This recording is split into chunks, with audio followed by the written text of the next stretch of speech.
Hey guys, tonight we're stepping into a 4,000-year-old Egyptian morning just before the sun bakes the Nile's edge into hard clay. You're waking up on a reed mat, hair sticky with last night's date palm oil, and your mouth, well, let us say the taste is somewhere between stale bread and the dust that's been settling on your sleeping mat. Fun fact, if you'd skipped yesterday's garlic-heavy lunch, you might still have a chance at fresh breath. But here's the kicker, brushing your teeth today might involve ingredients you'd rather not think about. So before you get comfortable, take a moment to like the video and subscribe, but only if you genuinely enjoy what I do here. Let me know in the comments what's your city and what time is it where you are. Maybe someone in Memphis is tuning in at dawn, just like our ancient friends who were about to start their day. Now dim the lights, maybe turn on a fan for that soft background hum, and let us ease into tonight's journey together. As you stretch, you notice a stone bowl by the door. Inside is a powdery mix that looks like someone ground up seashells and mixed them with. Is that charcoal? Your host, an old scribe with hieroglyphs tattooed on his wrist, gestures to the bowl. For your teeth, he says, handing you a twig with a frayed end. This is where the story gets weird. Mainstream history says Egyptians used abrasive pastes to clean their teeth. Pretty logical, right? But the little known fact is that archaeologists found literal bird eggs in some of these mixtures. Yep, crushed ostrich eggshells might be been the grit in their dental routine. And here's the point of contention.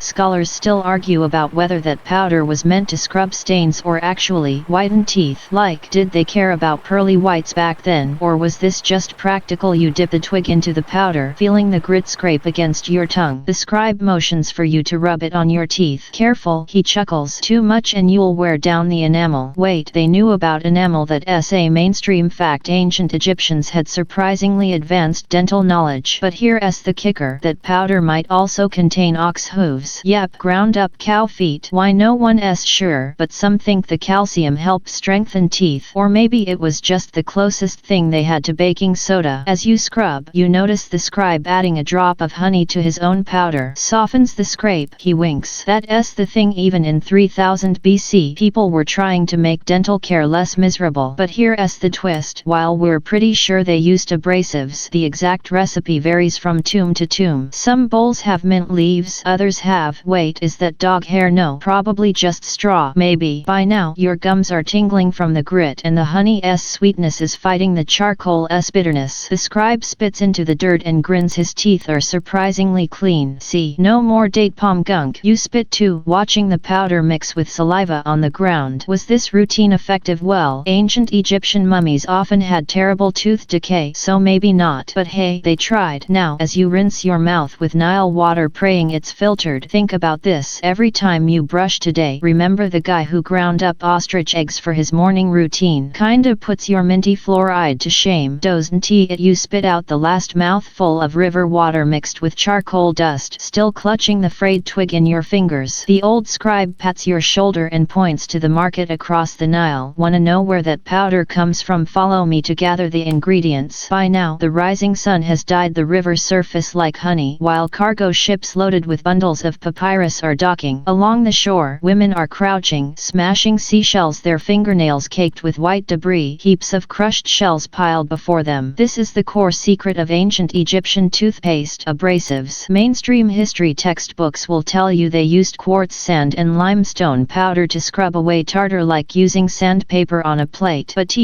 truth, little known truth, is that in a craftsman's tomb in Thebes, archaeologists found residues in clay pots. Besides shells, there were ostrich egg fragments and mica flakes. Yes, that silvery mineral that feels like talcum powder but is hard enough to scrape engravings off stone. Pick right-handed shells. The old scribe kicks aside a pile of left-handed ones. Right-handed shells are more brittle, grinding into finer powder. You crouch to pick up a scallop shell, its edge still smelling of seaweed. Not far off, a boy is pounding dried ox hooves with a stone pestle, covering his mouth as powder floats up. This scene suddenly reminds you of modern factory workers wearing dust masks. But here, there are no masks, only women wrapping linen around their mouths, rinsing at the river after each round of pounding. Here's the controversy. Were these abrasives deliberately selected? Some scholars believe shells and sand were just readily available in daily life, like how you might use salt grains for brushing in a pinch. But others point to details in murals, like craftsmen specially sifting sand of a certain color while grinding stones in temples, suggesting they might truly have understood abrasive hardness grading. For example, quartz sand hardness 7 for heavy tartar, mica hardness 2 to 3 for polishing, similar to the silica particles in modern toothpaste. Following the old scribe to the desert's edge, he squats to scrape fine sand from the ground. Look at this color. He lets sand sift through his fingers. The reddish ones contain iron oxide, more abrasive. You recall when he warned against overscrubbing in the first chapter, suddenly realizing they might have known both about the cleaning power of abrasives and the fear of wearing down teeth. This contradiction is like modern people using whitening toothpaste while worrying about fluoride overdose. Humans really go to great lengths for their teeth. Time for a cool fact. In a noble's tomb in Giza, archaeologists found an alabaster box for abrasives, its lid inscribed with hieroglyphs meaning tooth cleaning powder, alongside a drawing of someone using a twig dipped in powder to brush teeth. Even more surprisingly, inside the box, besides regular abrasives, there was a pinch of ground calcite. This mineral has a lower hardness than teeth 3 vs 5.5, and modern dentists say it's safe scrubbing. So did ancient Egyptians possibly pioneer the concept of gentle cleaning? By now the sun is blazing, and vendors in the market start selling ready-made powder in gourds. One vendor lifts the lid, revealing shell powder mixed with mint fragments, which surprisingly smells like Wrigley's gum. The old scribe shakes his head. Cheap stuff. Good powder needs myrrh. He refers to the resin imported from the Arabian Peninsula, which when ground into powder can kill bacteria. A mainstream fact, myrrh was commonly used for embalming in ancient Egyptian medicine, even applied to pharaohs' mummies. Squatting by the river, you watch women sifting powder, pouring coarse particles back into mortars for more pounding, while fine powder goes into palm leaf bags. A girl adds a bit of honey to the powder, saying a customer requested a sweet taste. This reminds you of the old scribe adding honey in the first chapter, suddenly realizing, did ancient Egyptians also understand toothpaste flavor customization? Finally, the old scribe buys a small bag of shell powder mixed with red sand and stuffs it into your hand. Try this when you get back. Stronger than yesterday's bowl. You hold the bag, feeling the particles gently rubbing inside. At this moment, a cool breeze blows over the Nile, carrying abrasive dust and the dampness of river water. Suddenly understanding, the toothpaste R&D of 4,000 years ago was born right here in markets and desert edges. Through countless rounds of pounding and trial and error, clutching the bag of shell powder mixed with red sand, you follow the old scribe into a narrow alley behind the market. A pungent odor suddenly becomes overwhelming around the corner. There's a blackened ceramic stove, beside which lie half-human hide ox hooves, with flies buzzing over the whitened tendons. A burly man is splitting ox hooves with a bronze axe, and each strike makes the horny layers inside the hooves fall like brownish yellow sawdust. This is more abrasive than shells. The old scribe kicks a hairy ox hoof with his toe, but it needs to be burned through first. He points to the ashes in the stove, where you notice several charred hooves buried, their edges crackling with sparks. Mainstream history mentions ancient Egyptians used animal bone ash for fertilizer or building materials, but rarely states they also burned ox hooves into ash and mixed it into toothpaste. Little known archaeological discovery. In the dental toolkit of Amenhotep III, a small inscribed with hoof ash was found, whose powder tested positive for high calcium carbonate and calcium phosphate. The burly man uses long-handled tongs to remove a red-hot ox hoof, striking it on a stone slab, causing the charred shell to crack into pieces instantly. You lean in to smell, hit by a strange odor somewhere between burnt feathers and hair. It needs to be burned until brittle. The old scribe picks up a piece of shell, easily scraping off powder with his nail. Raw hooves are too tough, they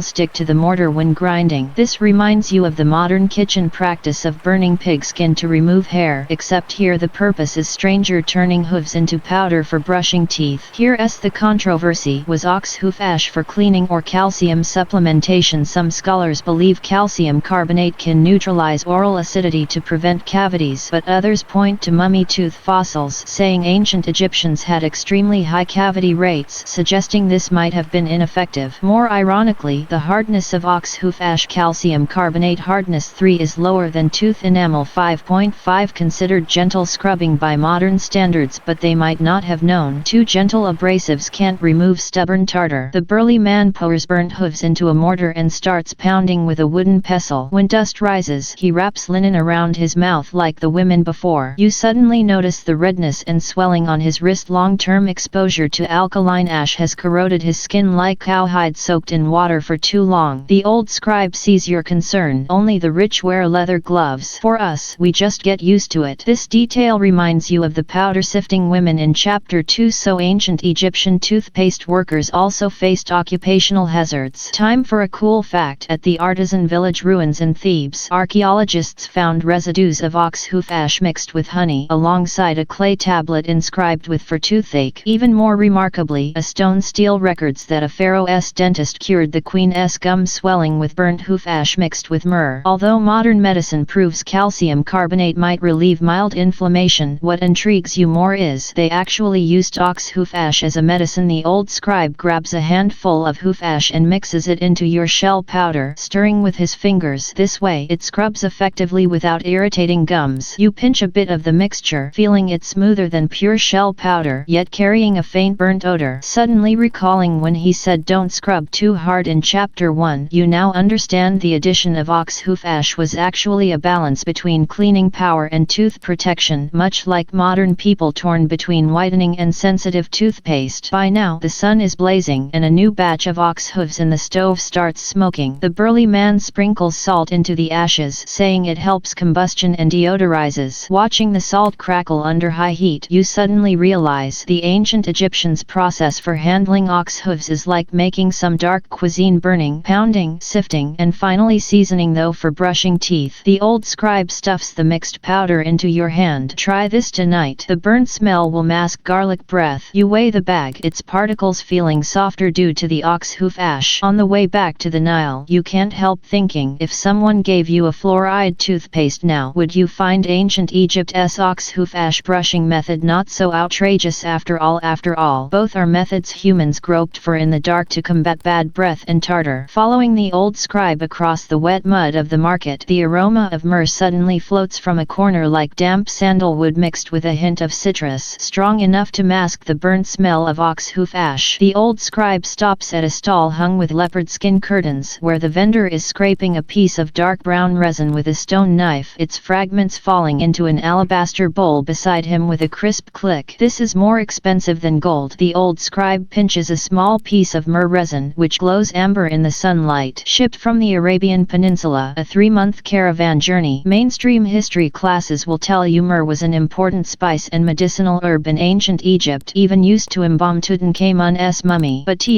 little known detail is that in the Ebers papyrus medical canon from 1500 BC, myrrh is clearly recorded as a good medicine for swollen gums, alongside a drawing of someone mixing myrrh powder into abrasives. The vendor pours a little Nile water into the bowl, and the myrrh fragments immediately dissolve into a dark brown mucus, emitting tiny bubbles. It needs to soften before mixing with powder. He stirs with a wooden spoon, the mucus stretching into threads like melted chocolate. You recall the scene of the burly man burning ox hooves in chapter 3, suddenly feeling that ancient Egyptian toothpaste making was like playing chemistry experiments, burning bones here, dissolving resin there, finally mixing everything into a bowl. Here's the controversy: can myrrh really kill bacteria? Modern research shows that terpenoids in myrrh do have antibacterial effects, especially against Streptococcus mutans, the bacteria causing cavities. But some scholars point to the high cavity rate among ancient Egyptians, suggesting maybe the dosage was insufficient, or they simply didn't master the correct usage. Just like modern people using fluoride toothpaste but not brushing properly, the effect is naturally compromised. The old scribe asks the vendor to pour half a spoonful of myrrh mucus into your shell powder and ox hoof ash mixture. Don't add too much, he warns. Too much will stick to the twig. You watch the mucus seep into the powder, dyeing white particles brownish yellow, releasing a strange sweet aroma somewhat like a Chinese medicine shop, yet also like coffee with caramel. Cool fact time: in a noble's tomb in Luxor, archaeologists found a sealed clay pot containing 1200 BC toothpaste residues, testing positive for myrrh, honey, ostrich egg powder, and even trace amounts of mint oil, so they already knew how to fragrance toothpaste. Want a taste? The old scribe suddenly offers you the twig dipped in myrrh powder. You hesitate to lick it, and bitterness explodes from the tip of your tongue, stronger than the charcoal in chapter 1, yet with a hint of resinous sweetness in the aftertaste. You'll get used to it. He himself dips powder to brush his teeth. Myrrh stops gums from bleeding. This reminds you of the hemostatic ingredients in modern toothpaste, so ancient Egyptians were also pursuing gum health. When the vendor pours honey into another bowl, you notice he uses a honeycomb-shaped clay pot engraved with bee patterns. Wildflower honey is needed, he explains. Date honey is too thick and will clump the powder. Mainstream knowledge. Honey was both a sweetener and natural preservative in ancient Egypt. 3,000-year-old honey was found in Pharaohs' tombs, still edible today. But here, honey plays a subtler role. It's both an adhesive for abrasives, allowing powder to stick to twigs, and a neutralizer for myrrh's bitterness. Watching the old scribe mix honey into the powder, the brownish-yellow mixture becomes a sticky paste like strange peanut butter. He dips a twig to smear it on his teeth, moving as skillfully as a modern person squeezing toothpaste. This brushes more smoothly. He spits out foam, otherwise sand would scrape the gums. This reminds you of the abrasive hardness grating mentioned in Chapter 2. So honey isn't just for flavor, but also optimizes the user experience. As the setting sun dyes the market golden red, your toothpaste mixture has become a bowl of brown powder exuding myrrh fragrance. The old scribe places it in an olive wood box, its lid engraved with hieroglyphs meaning tooth cleaning. Use this tonight, he pats your shoulder. Tomorrow you'll thank the myrrh. On the way back to the reed hut, the temple bell rings from across the Nile. You hold the wooden box, where the powder makes a slight sticky sound instead of rustling due to the honey. Suddenly realizing ancient Egyptians adding myrrh and honey to toothpaste might not just be for cleaning, but also to give themselves a bit of fragrance and sweetness in the dull brushing routine, just like modern people seeking coolness in mint toothpaste. Both are wisdom in finding joy in hardship. Holding the olive wood box, you walk toward the reed hut when the evening wind suddenly carries a smell of ammonia like fermented cheese mixed with public toilet odor. Around the corner, several teenagers are pouring yellow liquid into clay pots. One sees you and actually waves the pot. Wanna try the new tooth cleaning water just arrived from the barracks? The old scribe yanks you behind him, whispering, "That's urine." Little known truth never written in mainstream history textbooks. Ancient Egyptians might have really brushed their teeth with urine. Archaeologists found a clay tablet inscribed with urine powder in an artisan district of Thebes, alongside gourds containing crystalline substances that tested positive for high urea, the residue after urine evaporates. Even more subversive, in ancient Rome, people would pay for aged Portuguese urine to brush their teeth, believing the older, the more effective. Ammonia in urine dissolves tartar. The old scribe points to the teenagers' clay pots, where urine shimmers with a strange golden light in the sunset. But it must be from boy's urine, supposedly with higher ammonia content. Your stomach churns, recalling the sweet myrrh fragrance in Chapter 4, suddenly feeling that bitterness was paradise. Cool fact time. In ancient Egyptian medical papyri, urine therapy is recorded in chapters on treating wounds and skin diseases, but never explicitly written into tooth cleaning recipes, hence the controversy. Did they use urine intentionally, or was it accidentally mixed in? A soldier in a linen kilt approaches, pouring half a jar of urine into the pot, causing white foam to float on the surface. Urine from 3 days ago works best. He wipes the jar. Too long makes it stink, too short makes it weak. You suddenly recall ammonia ingredients in modern laundry detergent, so ancient Egyptians already knew to utilize urine's cleaning power, though this method sounds more hardcore than ox hoof ash. Here's the debate. Some scholars believe urine might have been accidentally mixed in during abrasive production. For example, if there was a urine bucket near the shell powder sifting women in Chapter 2, wind could blow urine crystals into the powder. But others point to mural details, like someone pouring a urine jar into tooth powder, insisting it was deliberate. Even more incredibly, a fragmentary papyrus records, if teeth are yellow, take 7-day-old urine, mix with shell powder, brush 3 times daily. The old scribe takes out a small cloth bag from his pocket containing white powder. This is dried urine powder, more convenient than using urine directly. You pinch a bit to smell the ammonia stinging your nose more than household cleaners. How to use it? Mix with honey. He demonstrates pouring urine powder into your remaining myrrh powder. Ammonia neutralizes honey's acidity, otherwise cavities form easily. This logic reminds you of the acid-base balance theory in modern toothpaste, just with more horrifying ingredients. By now, the moon rises over the Nile, and teenagers carry urine jars toward the temple. The old scribe says priests use urine to clean statues because ammonia removes dirt. You suddenly understand, in an era without soap, urine's cleaning power might have been applied in various fields, from brushing teeth to worshipping gods, all extreme practices of waste utilization. Give it a try. The old scribe hands you the paste mixed with urine powder. You'll get used to it after the first 2 brushes. You tremble as you put the twig in your mouth, the ammonia instantly rushing to your nose. More impactful delightful than the ox hoof ash burnt smell in Chapter 3 with a bitter metallic taste on your tongue. But amazingly, your teeth feel a astringent cleanliness like being rinsed with slightly acidic water. See tartar is gone. The old scribe holds up a shell mirror for you to see, and the coffee stains on your front teeth have indeed faded. Spitting out the foam, you can't help thinking while rinsing, if modern toothpaste ads dared to promote contains natural urea, they'd probably be criticized into recall. But 4,000 years ago, this might have been the strongest detergent people could find. The Nile's night wind disperses the urine smell, and the old scribe packs up the wooden box. Tomorrow I'll show you how they use donkey hooves as toothbrushes. Rubbing your still tingling gums, you suddenly feel ancient Egyptians' oral care is simply a gross materials science, from bird eggs to ox hooves, from myrrh to urine. If you can imagine it, they dared to put it in their mouths. Clutching the wooden box mixed with urine powder, you follow the old scribe into a mud brick shed by the river. As soon as you step in, you recoil from a damp stone smell. The shed is filled with mortars of various sizes, the largest capable of holding a lamb, the smallest only fitting a fist. In the corner, a craftsman is carving grooves into a granite slab with a flint knife, stone powder falling into a palm leaf sieve at his feet. These are the core tools for grinding powder. The old scribe knocks on a basalt mortar with a handle, its inner wall covered in fine scratches, more durable than sandstone but heavy enough to knock out a hippo. Mainstream history textbooks will tell you ancient Egyptians used stone tools to grind grains and pigments, but rarely mention their toothpaste grinders were actually mixed with food tools. Little known archaeological discovery: in a Memphis bakery ruins, archaeologists found residues of myrrh and shell powder in stone mill crevices, indicating someone might have casually made toothpaste while grinding flour. The craftsman lays down his flint knife and holds up the granite slab for you to see. Grooves must be carved diagonally so powder doesn't